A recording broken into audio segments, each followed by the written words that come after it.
Hello everyone, this is Sudhir and welcome to our YouTube channel. Today we discuss next topic है हमारा demand of water for irrigation. Irrigation सिंचाई के लिए जल की मांग या जो जल की मांग है वो सिंचाई के लिए क्यों आवश्यक है, ये जो टॉपिक है इसके बारे में डिस्कस करेंगे। पिछले वीडियो के अंदर हमने डिस्कस किया था demand of water and utilisation. तो चलिए स्टार्ट करते हैं ये टॉपिक, और काफ़ी इंटरेस्टिंग टॉपिक है ये भी। इसमें क्या है, इसमें आप अपने एनसीईआरटी के अंदर पढ़ोगे तो आपको एक पैराग्राफ है, वो पूरा पैराग्राफ मिलेगा। तो उससे आसान वे में मैंने समझाने की कोशिश की है। कुछ एक जो पॉइंट है वो मैंने यहाँ पे मेंशन है वो किए हैं। पहला तो आता है अनइवन स्पेटल डिस्ट्रीब्यूशन ऑफ रेनफॉल। यहाँ पे आप लिख सकते हैं distribution of rainfall is unequal. हमारे देश के अंदर क्या है कि जो रेनफॉल है वो अलग अलग स्थानों पे अलग अलग राज्यों के अंदर अलग अलग होती है। कहीं पे हमारे देश में जो रेनफॉल है वो ज़्यादा होती है, जैसे मैं बात करूं मेघालय, चेरापूंजी, मानसीराम, इनके अंदर जो रेनफॉल है वो ज़्यादा होती है। जबकि कुछ ऐसे राज्य हैं या कुछ ऐसे रीजन हैं जहां पे आपको जो रेनफॉल है वो काफ़ी कम देखने को मिलती है। जैसे मैं बात करूं राजस्थान के थार डेजर्ट की, तो वहाँ पर जो रेनफॉल है वो काफ़ी कम देखने को मिलती है। तो इसके कारण भी क्या होती है कि जो इरिगेशन है उसकी जो डिमांड है वो ज़्यादा बढ़ती है, जहाँ पे रेनफॉल है वो कम होती है या ना के बराबर होती है। तो यहाँ पे क्या है, लेस रेनफॉल।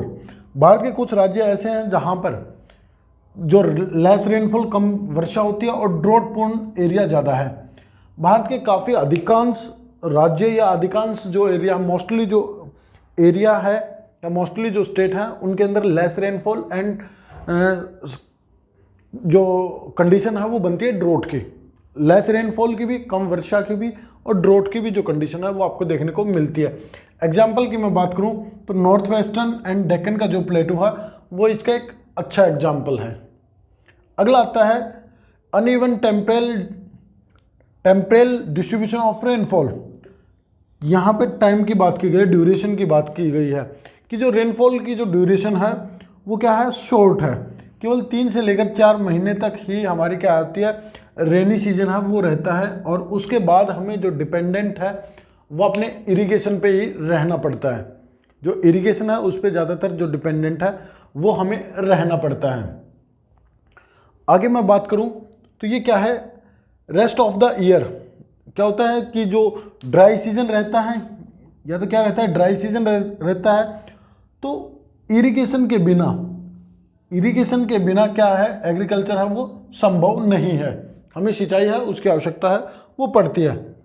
कुछ राज्य ऐसे हैं जहाँ पे हाईली रेनफॉल रीजन है। जैसे इंडिया के अंदर मैं बात करूँ तो महाराष्ट्र, गुजरात, कर्नाटका, असम, मेघालय, वेस्ट बंगाल, उड़ीसा, ठीक है ना, नहीं उड़ीसा तो नहीं है, सॉरी यहाँ पे उड़ीसा नहीं आएगा क्योंकि यहाँ पे मैंने उड़ीसा है वो लिखा है तो ये गलत है। तो ये कुछ राज्य ऐसे हैं जहाँ पे रेनफॉल है वो ज़्यादा होती है, और कुछ समय के बाद क्या हो जाए कि जो मानसून है, कुछ टाइम पीरियड ऐसा होता है कि जो मानसून है वो लेट हो जाती है। लेट होने के कारण क्या होता है, यहाँ पे ड्रोट का जो कंडीशन है वो क्रिएट हो जाती है। कई बार है हाईली जो रेनफॉल वाले जो रीजन है उनके अंदर ड्रोट की भी जो संभावना है वो क्रिएट हो जाती है। वो मैंने आपको बता दी कि जब बारिश है वो नहीं आ पाती, किसी कारणवश से जो मानसून है वो लेट हो जाता है बेटा। और कुछ पार्ट ऐसे हैं जहाँ पे ड्रोट की जो कंडीशन है वो मानसून के समय भी क्रिएट ऑटोमेटिक, या मैं कहूँ कि एक नॉर्मल बात है। अनसर्टेनली ऑफ रेनफॉल, अचानक से क्या हो जाए, रेनफॉल है वो हो जाती है, तो जिसके कारण प्रॉब्लम है वो होती है इरिगेशन में। इरिगेशन कह रहा हूँ, सॉरी, एग्रीकल्चर के अंदर काफ़ी जो प्रॉब्लम है वो आपको देखने को मिलती हैं। नेचर ऑफ क्रॉप्स के अंदर हम बात करते हैं कि कुछ जो क्रॉप्स ऐसी होती हैं जिनको लार्ज वाटर की रिक्वायरमेंट होती है, जैसे राइस, शुगर केन, जूट, इनको ज़्यादा पानी की मात्रा है उनकी आवश्यकता होती है। जबकि जो लेस होती है जैसे बाजरा, ज्वार और भी जो फसलें होती हैं जिनको कम पानी की आवश्यकता है वो पड़ती हैं। और कुछ क्या है, जो HIV जो सीड्स हैं, जैसे ग्रीन रिवॉल्यूशन के अंदर आपने जो सीड्स इस्तेमाल किए थे ज़्यादा प्रोडक्शन के लिए, ये जो सीड्स होते हैं इन्हें भी बड़ी मात्रा में क्या चाहिए, इरिगेशन चाहिए। क्या चाहिए बेटा, इरिगेशन है वो चाहिए है। ज़्यादा से ज़्यादा जो पानी की आवश्यकता है वो पड़ती है। और लॉन्ग ग्रोइंग पीरियड, क्या एक लंबे समय तक जो लंबी ग्रोइंग पीरियड वाली जो फसलें हैं, जो टाइमिंग ऑफ क्रॉप्स लगभग 6 मंथ होता है नॉर्मली, तो उनके अंदर ज़्यादा वाटर की है वो आवश्यकता है वो पड़ती है। जबकि हमारे यहाँ पे जो रेनफॉल या जो रेनी सीजन है वो केवल 3 से लेकर 4 महीने तक ही होता है। मल्टी क्रॉपिंग पॉसिबल है जब हमारे पास इरिगेशन सिस्टम है वो बेटर होगा। जब भी हम एक समय में 2 या 2 से अधिक जो फसलें हैं, जो क्रॉप्स हैं, उनको उगा सकते हैं। इंक्रीजिंग इन प्रोडक्टिविटी, ज़्यादा से ज़्यादा जो उपज है, उत्पादन है, प्रोडक्शन है, उसको इंक्रीज करने के लिए, ज़्यादा से ज़्यादा जो प्रोडक्शन है वो प्राप्त करने के लिए हम क्या कर सकते हैं, इरिगेशन है उसको बेटर करते हैं। जैसे हमने पिछली वीडियो के अंदर या पिछली जो क्लास थी हमारी उसके अंदर डिस्कस किया था कि एग्रीकल्चर के अंदर जो प्रोडक्शन है उसको इंक्रीज करने के लिए हमने क्या किया है, उसको इंक्रीज करने के लिए हमने मल्टीपर्पज़ जो प्रोजेक्ट है, रिवर वैली प्रोजेक्ट हैं वो चलाए हैं, और उसके साथ साथ 5 ईयर जो प्लान है उसको भी हमने अडोप्ट है वो किया है। तो ये सारी जो चीज़ें हैं वो आपको देखने को मिलेंगी। तो अब बात करते हैं कि हरियाणा पंजाब में ग्राउंड वाटर का जो लेवल है वो ज़्यादा क्यों है और इससे क्या प्रॉब्लम है वो होती है। चलिए आप यहाँ से इनको राइट डाउन है वो कर सकते हैं। अब आगे मिलते हैं, इससे अगला जो पार्ट है उसको अभी आपको समझाने की कोशिश है वो करता हूँ। अब बात करते हैं बेटा वेल एंड ट्यूबवेल्स की। ये भी क्या करते हैं, देखिए ये भी इसी का ही पार्ट है, वेल एंड ट्यूबवेल्स।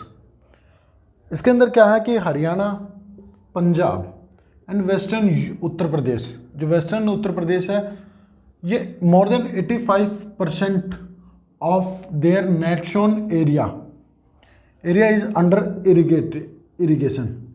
इसका लगभग इन राज्यों का, हरियाणा, पंजाब और उत्तर प्रदेश, लगभग इनका 85% से अधिक नेट शोन एरिया है वो इरिगेशन के अंतर्गत है वो आता है। देखिए यहाँ पे जितने भी जो क्रॉप्स, ये आप चैप्टर नंबर जो 5 है उसके अंदर आपने पढ़ा होगा, नेट शोन एरिया है वो क्या होता है, ये मैं आपको एक बार फिर बता देता हूँ बेटा।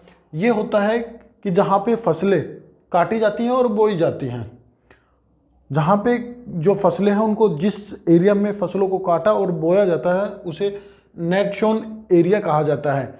और हरियाणा, पंजाब और वेस्टर्न उत्तर प्रदेश में इन क्षेत्रों में 85% से अधिक जो एरिया है, नेट शोन एरिया है, वहाँ पे इरिगेशन होती है, वहाँ पे सिंचाई है वो की जाती है। किसके द्वारा, वेल एंड ट्यूबवेल्स के द्वारा सिंचाई है वो की जाती है। और यहाँ की जो मेन जो क्रॉप है वो है व्हीट और राइस।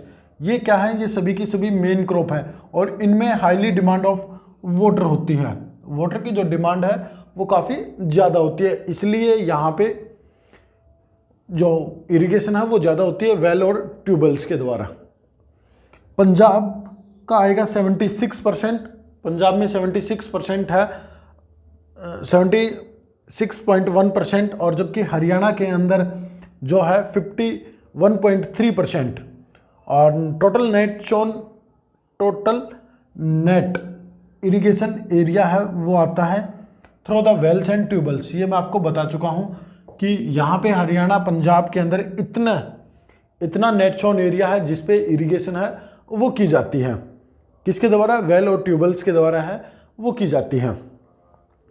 और फिर क्या है, the over use of ground water, जब ज़्यादा यूज है वो किया जाता है किसका, ग्राउंड वाटर का, एक एक्सेस यूज होता है जब ग्राउंड वाटर का, तो उससे क्या होता है, decline the ground level water. देखिए उससे ग्राउंड वाटर का जो लेवल है वो तो डिक्रीज होता है, ग्राउंड वाटर का जो लेवल है वो तो डिक्रीज होता है, पर उसके साथ साथ कहीं पे कुछ और केमिकली भी जो प्रॉब्लम है वो आपको फेस करनी पड़ती है। जैसे highly use of ground water in Maharashtra और राजस्थान और महाराष्ट्र में जैसे जैसे ग्राउंड वाटर का इस्तेमाल है वो ज़्यादा होता है, तो वैसे वैसे वहाँ पे फ्लोराइड है वो बढ़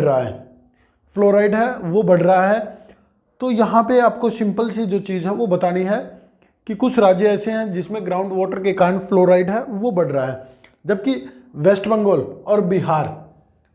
और बिहार के अंतर्गत इंक्रीज हो रही है आर्सेनिक भी एक तरह का केमिकल एलिमेंट है, केमिकल ही है जो ज़्यादा यूज के कारण है वो इंक्रीज हो रहा है लैंड पे।